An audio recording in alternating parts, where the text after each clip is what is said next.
ഈ ബെഡ്റൂം ഞാൻ നിങ്ങളോട് പറഞ്ഞല്ലോ സ്വിമ്മിംഗ് പൂൾ അറ്റാച്ച്ഡ് ആണെന്ന്.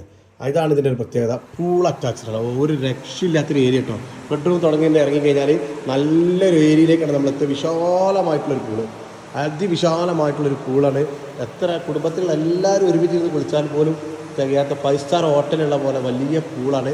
മാത്രമല്ല മുകളിൽ ഭയങ്കര ഓപ്പണാണ്. അതിൻ്റെ മുകളിൽ ഗ്ലാസ് ഇട്ടുണ്ട്, ഡയറക്റ്റ് പ്രകാശം തട്ടില്ല, എന്നാൽ സൈഡിലൂടെ എയറൊക്കെ കിട്ടുന്ന രീതിയിലാണ് പൂള് സെറ്റുള്ളത്. അത്യാവശ്യം വിൻഡോസൊക്കെ കൊടുത്തിട്ട് നല്ല ഓപ്പൺ ആയിട്ടുള്ളൊരു പൂളാണ് ഇവിടെ കൊടുത്തിട്ടുള്ളത്. കവേർഡാണ്, സേഫാണ്. മാത്രമല്ല ഇതിൻ്റെ ഇടയിൽ നമുക്ക് എന്താ പറയുക ഇത് കൊടുത്തിട്ടുണ്ട്, സ്റ്റീം ബാത്ത് കൊടുത്തിട്ടുണ്ട് കേട്ടോ. സ്റ്റീം ബാത്ത് കൊടുത്തിട്ടുള്ള ആ ഗ്ലാസ്സും ആ കളറുണ്ട്. ഇപ്പോൾ നമുക്ക് വേണ്ടി വീഡിയോ എടുക്കാൻ വേണ്ടിയിട്ട് ഓണാക്കി എടുത്താണ് സ്റ്റീം ബാത്ത് കണ്ടോ.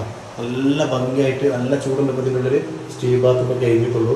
നല്ല രീതിയിൽ സ്റ്റീം ബാത്ത് എടുത്ത് ജിമ്മൊക്കെ കളിച്ച് എക്സസൈസ് ചെയ്ത് സ്റ്റീം ബാത്ത് എടുത്ത് എല്ലാം കഴിഞ്ഞിട്ട് ഒരു പൂളിലൊക്കെ പോയി ഒരു കുളിയൊക്കെ കഴിഞ്ഞ് പാസ്സാക്കിയാൽ കിടന്നുറങ്ങാൻ പറ്റുന്ന രീതിയിൽ 5 സ്റ്റാർ പൂളും അതിൻ്റെ സൗകര്യങ്ങളാണ്